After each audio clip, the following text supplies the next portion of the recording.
నమస్తే, welcome to శ్రీపవర్ news. ముందుగా headlines.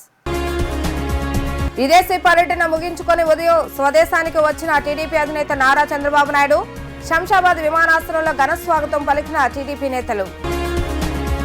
Bapatla జిల్లాలోని స్ట్రాంగ్ రూములను పరిశీలించిన రాష్ట్ర ఎన్నికల ప్రధానాధికారి Mukesh Kumar Meena law and order సమస్యలు రాకుండా అధికారులు చర్యలు తీసుకోవాలని ఆదేశం. పోస్టల్ బ్యాలెట్ లెక్కింపు శిక్షణ కార్యక్రమాన్ని ప్రారంభించిన ఎన్టీఆర్ జిల్లా కలెక్టర్ ఢిల్లీరావు పోస్టల్ బ్యాలెట్ లెక్కింపులో సిబ్బంది అప్రమత్తంగా ఉండాలని వ్యాఖ్య. తెలుగుదేశం అధినేత నారా చంద్రబాబు నాయుడు విదేశీ పర్యటన ముగించుకొని శంషాబాద్ విమానాశ్రయం చేరుకున్నారు. విమానాశ్రయంలో టీడీపీ నాయకులు చంద్రబాబు నాయుడుకు స్వాగతం పలికారు. దాదాపు 10 రోజులకు పైగా విదేశీ పర్యటనలో ఉన్న చంద్రబాబు నాయుడు తిరిగి రావడంతో ఆయనను కలిసేందుకు నేతలంతా ఉత్సాహంగా ఉన్నారు.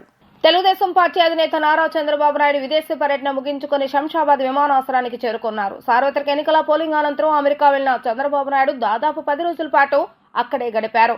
చంద్రబాబు నాయుడు రాక నేపథ్యంలో పార్టీ నేతలు పెద్ద ఎత్తున శంషాబాద్ విమానాశ్రయానికి చేరుకొని ఘనంగా స్వాగతం పలికారు.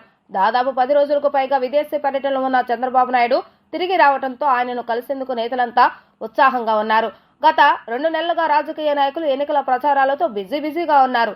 ఈ వేసవి కాలంలో నేతల విమర్శలు ప్రతి విమర్శలతో ఎన్నికల వేడి తారాస్థాయికి తీసుకెళ్లారు. క్షణం తీరిక లేకుండా ప్రజలతో మమేకమయ్యారు. ఎట్టకేలకు ఈ నెల 13వ తేదీన 175 అసెంబ్లీ 25 పార్లమెంటు స్థానాలకు పోలింగ్ ముగియడంతో కాస్త కుదుట పడ్డారు. అభ్యర్థుల భవిష్యత్తు జూన్ 4న తెలియనుంది. ప్రస్తుతానికి పోలింగ్ ముగియడంతో రాజకీయ నాయకులు విశ్రాంతి తీసుకుంటున్నారు. కౌంటింగ్ వరకు సమయం ఉండటంతో వివిధ పార్టీల అగ్రనేతలు వారి కుటుంబ సభ్యులతో గడిపేందుకు నిర్ణయించుకున్నారు.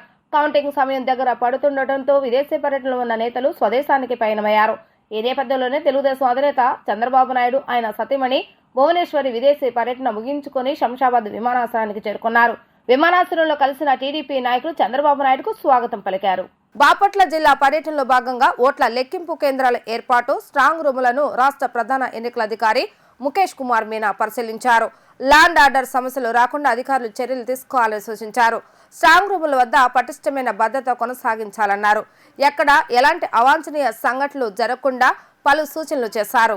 ఎన్నికలు ముగిసిన అనంతరం జిల్లాకు వచ్చిన ఆయన బాపట్ల ఇంజనీరింగ్ కళాశాలలో ఏర్పాటు చేసిన స్ట్రాంగ్ రూములను సందర్శించారు. 6 నియోజకవర్గాల స్ట్రాంగ్ రూముల వద్ద ఏర్పాటు చేసిన 3 అంచెల భద్రతను పరిశీలించారు. ఈసీఐ నిబంధనల మేరకు కౌంటింగ్ హాల్స్ లో భద్రత, బారికెట్ల ఏర్పాట్లను పరిశీలించారు. స్ట్రాంగ్ రూముల కౌంటింగ్ హాల్స్ వద్దకు అధికారులు, సిబ్బంది, ఏజెంట్లు వెళ్లడానికి వేర్వేరు మార్గాలను ఆయన నిశితంగా పరిశీలించారు. లా అండ్ ఆర్డర్ సమస్యలు రాకుండా అధికారులు చర్యలు తీసుకోవాలని సూచించారు. తదుపరి జిల్లా ఎన్నికల అధికారి కలెక్టర్ పి రంజిత్ బాషా, జిల్లా ఎస్పీ వకుల్ జిందల్, జిల్లా సంయుక్త కలెక్టర్ సిహెచ్ శ్రీధర్, ఆర్ఓలతో ఆయన సమావేశమయ్యారు. స్ట్రాంగ్ రూముల కౌంటింగ్ కేంద్రాల వద్ద ఏర్పాటు భద్రతా చర్యలను జిల్లా ఎన్నికల అధికారి కలెక్టర్ పి రంజిత్ బాషా ఆయనకు వివరించారు.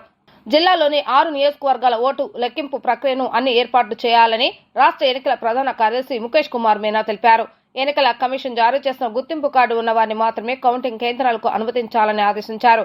కళాశాల ప్రవేశం ద్వారా నుంచి 100 మీటర్ల దూరంలో వాహనాలు నిలిపివేయాలని చెప్పారు.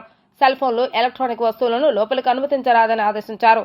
స్ట్రాంగ్ రూముల వద్ద పటిష్టమైన భద్రత కొనసాగించాలన్నారు.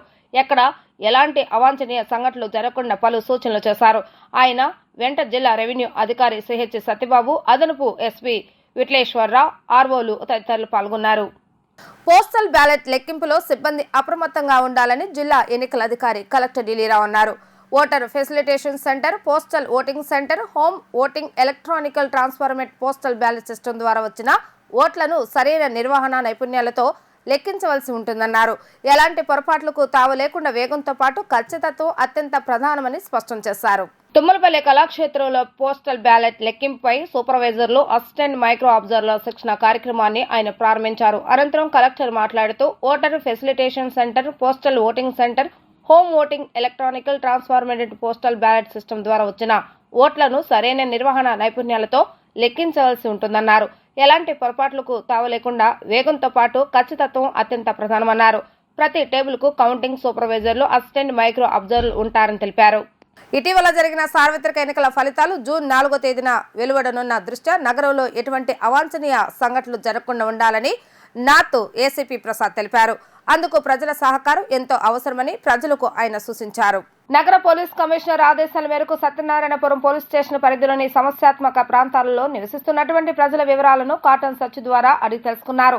ఈ సందర్భంగా నార్త్ ఏసీపీ ప్రసాద్ మాట్లాడుతూ ఎన్నికల ఫలితాలు పురస్కరించుకుని రాజకీయ పార్టీలకు చెందిన కార్యకర్తలు శాంతి భద్రతలకు విఘాతం కలిగించే అవకాశం ఉన్నట్లుగా వచ్చిన సమాచారం మేరకు ప్రజలు వివరాలను అడిగి తెలుసుకోవడం జరుగుతుందన్నారు. ప్రజలు కూడా పోలీసు వారితో సహకరించాలని, ఎవరైనా అల్లర్లకు పాల్పడే అవకాశం ఉన్నా ముందస్తుగా తమకు తెలియచేయాలని కోరారు. ప్రతి ఇంట్లో ఉండే వారి వివరాలు తెలుసుకునే ప్రయత్నం చేయడం జరుగుతుందన్నారు. ఏ విధమైన అల్లర్లు, ఏ విధమైన గొడవలు, ఏ విధమైన లా అండ్ ఆర్డర్ డిస్టర్బ్ అయ్యే కార్యక్రమాలు జరగకుండా ఉండే నిమిత్తము మా కమిషనర్ గారి ఉత్తర్వుల ప్రకారము ఈ కార్డన్ సెర్చ్ ప్రోగ్రామ్స్ జరుగుతూ ఉన్నాయి ఎవ్రీడే. అందులో భాగంగా ఈరోజు ఉదయం 4:30 నుంచి ఇప్పటి వరకు మా నార్త్ డివిజన్కి సంబంధించి నున్న పోలీస్ స్టేషన్లో వాళ్ళ అక్కడ సిఏ గారు దుర్గాప్రసాద్ గారు, ఇక్కడ ఏఎస్ నగర్ ఏరియాలో గురుప్రకాష్, అట్లాగే సత్యాపురం ఏరియాలో వెంకటనారాయణ, వారి సిబ్బంది, వారి ఎస్ఐలు అందరూ కలిసి విస్తృతంగా ఈచ్ అండ్ ఎవ్రీథింగ్ క్షుణ్ణంగా పరిశీలించడం జరిగింది, చెక్ చేయడం జరిగింది. దీని యొక్క ముఖ్య ఉద్దేశం ఏంటంటే కౌంటింగ్ డే సందర్భంగా ఏ విధమైన అల్లర్లు, గొడవలు, అసాంఘిక శక్తులు, రౌడీలు, సస్పెక్ట్లు, అనుమానిత వ్యక్తులు, గొడవలను ప్రోత్సహించే వ్యక్తులు, ప్రేరేపించే వ్యక్తులు, అందులో పాల్గొనే వ్యక్తులు, ప్రజాశాంతికి భంగం కలిగించే వ్యక్తులు ఎవరు ఉండకుండా వాళ్ళని క్షుణ్ణంగా అన్ని తనిఖీలు చేసి వారి మీద చట్టపరమైన చర్యలు తీసుకునే ఉద్దేశంలో భాగంగా దానికి ముందస్తు హెచ్చరికల్లో చేసే విధంగా ఈ తనిఖీలు నిర్వహించడం జరుగుతుంది. అనుమతులంతా వాళ్ళ అదుపులో తీసుకుంటున్నాము. ఏవైనా వ్యాలిడ్ రికార్డ్స్ లేని వాహనాలు ఉంటే వాటిని చెక్ చేసి వాటిని సీజ్ చేయడం జరుగుతుంది. ఏ విధమైన గొడవలు జరిగే ఆయుధాలు కానీ, ఏ విధమైన మెటీరియల్ కానీ లభ్యమైతే వాటిని కూడా సీజ్ చేయడం జరుగుతుంది. ఇప్పటి వరకైతే అటువంటి సంఘటనలు లేవు, రిపోర్ట్ కాలేదు. బట్ ఫ్యూచర్లో కనుక అట్లాంటి అభిప్రాయాలు ఎవరికైనా ఉంటే వారిని కట్టడి చేసే ఉద్దేశంతో ఈ కార్యక్రమాలు నిర్వహించడం జరుగుతుంది. అదేవిధంగా లాడ్జ్ ఓనర్స్ కానీ, డార్మెటరీస్ ఓనర్స్ కానీ, అట్లాగే ఫంక్షన్ హాల్స్ ఓనర్స్ కానీ, వాళ్ళ యొక్క మేనేజర్స్ కానీ వాళ్ళందరికీ నోటీసులు కూడా ఇవ్వడం జరుగుతుంది. కన్సర్న్ SHOs ముందస్తుగా ఏవైనా హాల్స్ బుక్ చేసుకుంటే అవుట్ సైడర్స్కి, విజయవాడ నగరానికి, మా ప్రాంతానికి, అంటే మా నార్త్ డివిజన్కి సంబంధించిన లేని వ్యక్తులు ఎవరైనా సరే ఆ ఫంక్షన్ హాల్స్ బుక్ చేసుకుంటే ఆ ఫంక్షన్ హాల్స్ ఎవరు బుక్ చేశారు, ఎందుకు బుక్ చేశారు, ఏ పర్పస్ చేత బుక్ చేశారు, ఎంతమంది ఉంటారు అనే విషయాలు ముందుగా కన్సర్న్ SHOకి ఇన్ఫర్మేషన్ ఇవ్వాలి. తప్పనిసరిగా వారికి నోటీసులు కూడా ఇవ్వడం జరుగుతుంది. ఆల్రెడీ ప్రిపేర్ అయినాయి. ఆ నోటీసులు ఈరోజు సర్వ్ చేస్తున్నారు. పోస్టల్ బ్యాలెట్ లెక్కింపులో నిబంధనలు సడలించడంపై వైఎస్ఆర్సీపీ నేతలు ఎన్నికల అదనపు ప్రధానాధికారికి ఫిర్యాదు చేశారు. పోస్టల్ బ్యాలెట్లపై కేంద్ర ఎన్నికల సంఘం ఇచ్చిన నిబంధనలు ఈసీ ఎలా మారుస్తుందని వైఎస్ఆర్సీపీ నేతలు ప్రశ్నించారు. పోస్టల్ బ్యాలెట్పై సదరు ఉద్యోగికి సంబంధించిన వివరాలు, గెజిటెడ్ అధికారి సంతకం, స్టాంప్ ఉండాలన్న నిబంధనలు ఎందుకు మార్చారని ప్రశ్నించారు. పోస్టల్ బ్యాలెట్ లెక్కింపు వ్యవహారంపై ఎన్నికల అదనపు ప్రధానాధికారిని కలిసి వైఎస్ఆర్సీపీ నేతలు ఫిర్యాదు చేశారు. అదనపు ప్రధానాధికారి కోటేశ్వరరావును కలిసి ఎమ్మెల్యే పేర్ని నాని, మంత్రి మేరుగు నాగార్జున తదితరులు వినతి పత్రాన్ని ఇచ్చారు. పోస్టల్ బ్యాలెట్ లెక్కింపు నిబంధనలు సడలింపుపై ఫిర్యాదు చేస్తామని వారు తెలిపారు. అన్ని రాష్ట్రాలకు పోస్టల్ బ్యాలెట్ లెక్కింపుపై గతంలో నిబంధనలు జారీ చేశారని, గెజిటెడ్ అధికారి సంతకం పెట్టి స్టాంప్ వేయాలని గతంలో చెప్పారని, స్టాంప్ లేకపోయినా చేతితో రాసిన ఆమోదించాలని గతంలో ఆదేశించారని గుర్తు చేశారు. కానీ ఇప్పుడు కొత్తగా అలా స్టాంప్ వేయకపోయినా, చేతితో రాయకపోయినా సరే ఆమోదించమని అంటున్నారని వైఎస్ఆర్సీపీ నేతలు పేర్కొన్నారు. దేశంలో ఏ రాష్ట్రంలో లేని నిబంధన ఇక్కడే ఎందుకు తీసుకువచ్చారని వెల్లడించారు. ఈసీ ఇచ్చిన ఆదేశాలు గొడవలకు దారితీసే అవకాశం ఉందని తెలిపారు. ఈసీ నిబంధనల వల్ల ఓటు గోప్యత ఉండదన్నారు. ఏజెంట్ల అభ్యంతరం తెలిపితే ఘర్షణలకు దారితీస్తుందన్నారు. ఎన్నికల కమిషన్ ఆఫ్ ఇండియా చెప్పిన నిబంధనలు ఎలా అమలు చేస్తారని ఫిర్యాదు చేస్తామని వైఎస్ఆర్సీపీ నేతలు తెలిపారు. ఈ నిబంధనలు పునః సమీక్ష చేయాలని కోరామన్నారు. తెలుగుదేశం అధినేత నారా చంద్రబాబు నాయుడు ఎన్నికల్లో అలజడులు సృష్టించారని ఆగ్రహాన్ని వ్యక్తం చేశారు. తెలుగుదేశం నేతలు దాడులు చేస్తే ఎన్నికల కమిషన్, టీడీపీ నేతలు చర్యలు తీసుకోలేదని మండిపడ్డారు. ఈసీఐ నిబంధనలు కూడా రాష్ట్రంలో మార్చేస్తున్నారని ఆరోపించారు. పోస్టల్ బ్యాలెట్ లెక్కింపు విషయంలో ఈసీఐ నిబంధనల విరుద్ధంగా సీఈఓ ఆదేశాలు ఇవ్వటం ఏంటి అని వైఎస్ఆర్సీపీ నిలదీసింది. వెంటనే ఆ నిబంధనలను ఉపసంహరించుకోవాలని కోరారు. ఆ బ్యాలెట్ పేపర్ నంబర్ రాయటం, లేకపోతే వారి పోస్టల్ వారికి ఓటర్ లిస్టులో ఉన్నటువంటి క్రమ సంఖ్య ఏది ఉందో దాన్ని రాయటం, వారి పోలింగ్ స్టేషన్ నంబర్ రాయటం, అలాగే ఇతనే ఆ పోస్టల్ ఓటు వినియోగించుకున్నటువంటి ఎన్నికల బాధ్యత నిర్వహిస్తున్నటువంటి ప్రభుత్వ అధికారి ఎవరో అతనికి ఓటు ఎక్కడుందో ఇతనే అని చెప్పని అటాచ్ చేస్తూ ఒక గెజిటెడ్ అధికారి సంతకం పెట్టి స్టాంప్ వేయాలి అని గతంలో ఉంటే, కొత్తగా ఎలక్షన్ కమిషన్ ఏం చెప్పిందంటే ఒకవేళ స్టాంపు వేయకపోతే గనక అతని చేతి రాలుతో డిజిగ్నేషన్ రాసున్నా కూడా వ్యాలిడ్ చేయండి అని చెప్పారు. చేతి రాతతో అతను ఎక్కడ అధికారిగా పనిచేస్తున్నాడు, ప్రస్తుతం ఎక్కడ ఉద్యోగం చేస్తున్నాడు అనేది కూడా రాసి చేత్తో గనక రాసి సంతకం పెట్టుంటే గనక దాన్ని కూడా వ్యాలిడ్ చేయండి అని చెప్పని ఎలక్షన్ కమిషన్ ఆఫ్ ఇండియా నియమావళిలో అందరి రాష్ట్ర ఎన్నికల అధికారులందరికీ కూడా పంపించడం జరిగింది. ఇది అందరు కలెక్టర్ల దగ్గర, అందరు ఆర్ఓల దగ్గర, అంటే జిల్లా ఎన్నికల అధికారుల దగ్గర, అలాగే అసెంబ్లీ నియోజకవర్గ రిటర్నింగ్ అధికారుల దగ్గర, అందరి దగ్గర కూడా ఇది ఉంది. కానీ కొత్తగా ఆంధ్రప్రదేశ్ ఎన్నికల సంఘం నుంచి ఏమని పంపించారా అంటే, ఒకవేళ వాళ్ళు గనక చేత్తో కూడా డిజిగ్నేషన్ రాయకపోతే స్పెసిఫిక్ సిగ్నేచర్లందరికీ కూడా అన్ని కలెక్ట్ చేసి ఆ కౌంటింగ్ అధికారులకు ఇవ్వండి. ఆ కౌంటింగ్ అధికారులు ఇచ్చిన చోట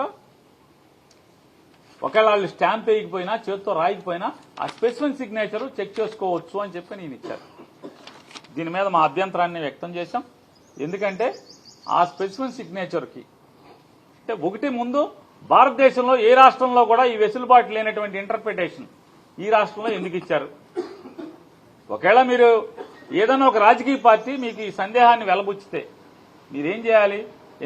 కేంద్ర ఎన్నికల సంఘానికి ఇక్కడ రాయాల్సింది, ఇక్కడ ఎంత పెద్ద అభియోగాన్ని, నేరాన్ని అవతల చేస్తున్నారు, మేము ఇచ్చిన పెద్దానికి మీరు కేంద్ర ఎన్నికల సంఘానికి రాస్తున్నారు కదా, మరి దీన్ని ఎందుకు రాయలేదు?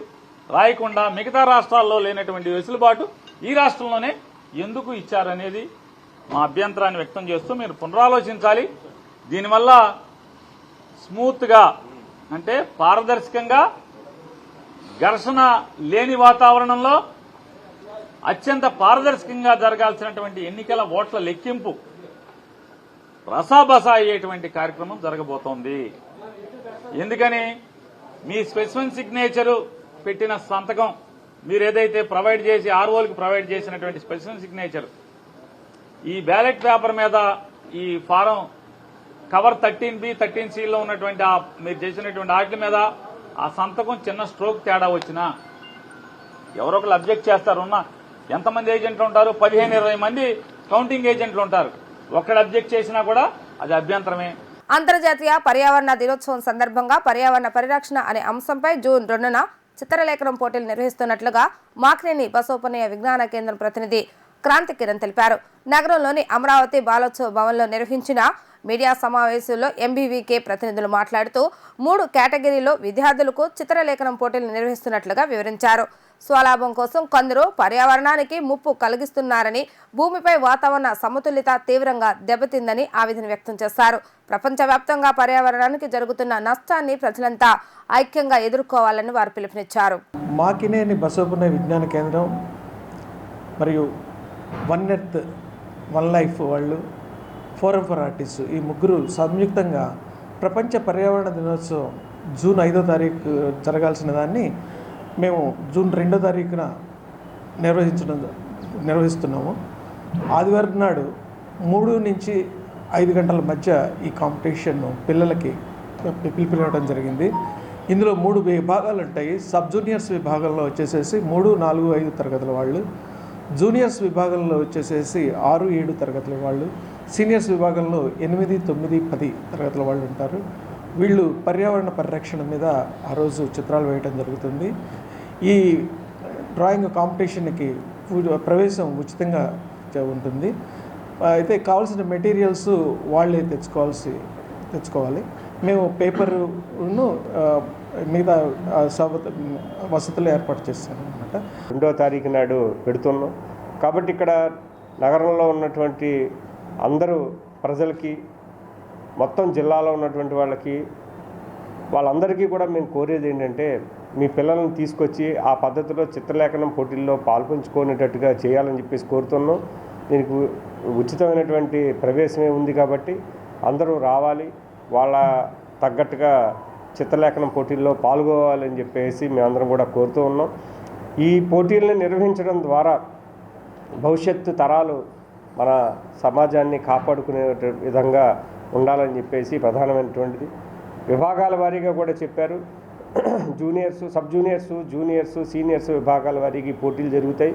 ఇవి అయిపోయిన వెంటనే సాయంత్రమే వాళ్ళందరికీ కూడా బహుమతి ప్రదానోత్సవం, అలాగే వాళ్ళకి మెమోంటోలు, సర్టిఫికెట్లు కూడా ఇవ్వడం అనేటువంటిది జరుగుతుంది. కాబట్టి ఈ కార్యక్రమాన్ని సద్వినియోగం చేసుకోవాల్సిందిగా మొత్తం ప్రజానికాన్ని, పిల్లల్ని అందరినీ కూడా కోరుతున్నాం. భూమి మీద మానవుల మనుగడ ప్రశ్నార్థకంగా మారిపోయింది.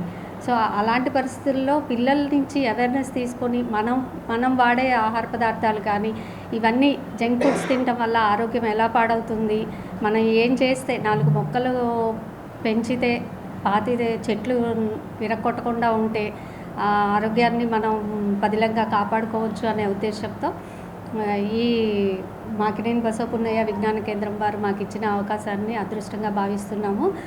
వన్ ఎర్త్ వన్ లైఫ్ సంస్థ ఆహారపరంగా పిల్లలకి రసాయన రహిత ఆహారాలు తీసుకోవటం వల్ల ఎలాంటి ఆరోగ్యం ఉంటుంది అనే విషయం మీద గత సంవత్సర కాలంగా ప్రచారం చేస్తూ వస్తున్నారు. ఈ అవగాహన కార్యక్రమాలు నిర్వహిస్తూ 1 సంవత్సరం నుంచి చాలా కార్యక్రమాలు చేస్తూ వచ్చారు. ఇక ముందు కూడా మాకినేని బసవపున్నయ్య విజ్ఞాన కేంద్రం వారు ఫోరం ఫర్ ఆర్టిస్ట్ ఈ సంస్థలతో కలిసి పనిచేయాలని ఆనందంగా ఉంది. Thank you. సీఎం జగన్పై గులకరాయితో దాడి చేసిన కేసులో నిందితుడిగా ఉన్న సతీష్కు విజయవాడ 8వ అదనపు జిల్లా న్యాయస్థానం బెయిల్ మంజూరు చేస్తుంది. ప్రతి శని, ఆదివారం పోలీస్ స్టేషన్లో సంతకం చేయాలని కండిషనల్ బెయిల్ మంజూరు చేస్తుంది. 50,000 షూరిటీ సమర్పించాలని తెలిపింది. కాగా సతీష్ ప్రస్తుతం నెల్లూరు జిల్లాలో రిమాండ్ ఖైదీగా ఉన్నారు. మాచర్ల పిన్నెల్లి రామకృష్ణారెడ్డికి బిగ్ రిలీఫ్ దొరికింది. 3 రోజుల్లో ఏపీ హైకోర్టు కీలక తీర్పునిచ్చింది. 3 కేసుల్లో ముందస్తు బెయిల్ మంజూరు చేసింది హైకోర్టు. పలు షరతులు విధించింది. షరతులు కూడిన మధ్యంతర బెయిల్ మంజూరు చేసింది హైకోర్టు. వచ్చే నెల 6వ తేదీ వరకు ముందస్తు బెయిల్ మంజూరు చేసింది ధర్మాసనం. అయితే కొన్ని షరతులు విధించింది. పిన్నెల్లి రామకృష్ణారెడ్డి ప్రతిరోజు ఎస్పీ ముందు హాజరు కావాలని ఆదేశించింది. 4వ తేదీన మాత్రమే కౌంటింగ్ కేంద్రానికి వెళ్లవచ్చని తెలిపింది. ఆ రోజున రిటర్నింగ్ అధికారికి రిపోర్ట్ చేయాలని ఆదేశించింది. ఎన్నికల్లో పోటీ చేసిన అభ్యర్థి కావడంతోనే ఈ వెసులుబాటు కల్పిస్తున్నట్లుగా హైకోర్టు ధర్మాసనం పేర్కొంది. జూన్ 6వ తేదీన మళ్లీ విచారణ చేపడతామని హైకోర్టు తెలిపింది. వార్తలు ముగించే ముందు హెడ్లైన్స్ మరొకసారి. విదేశీ పర్యటన ముగించుకొని ఉదయం స్వదేశానికి వచ్చిన టీడీపీ అధినేత నారా చంద్రబాబు నాయుడు. శంషాబాద్ విమానాశ్రయంలో ఘన స్వాగతం పలికిన టీడీపీ నేతలు. బాపట్ల జిల్లాలోని స్ట్రాంగ్ రూములను పరిశీలించిన రాష్ట్ర ఎన్నికల ప్రధానాధికారి Mukesh Kumar Meena. Law and order సమస్యలు రాకుండా అధికారులు చర్యలు తీసుకోవాలని ఆదేశం. పోస్టల్ బ్యాలెట్ లెక్కింపు శిక్షణ కార్యక్రమాన్ని ప్రారంభించిన ఎన్టీఆర్ జిల్లా కలెక్టర్ ఢిల్లీరావు. పోస్టల్ బ్యాలెట్ లెక్కింపులో సిబ్బంది అప్రమత్తంగా ఉండాలని వ్యాఖ్య. ఇవి ఈ రోజు వార్తా విశేషాలు. మరలా తిరిగి ప్రసారమైన వార్తలు మళ్ళీ కలుద్దాం. అంతవరకు సెలవు. నమస్కారం.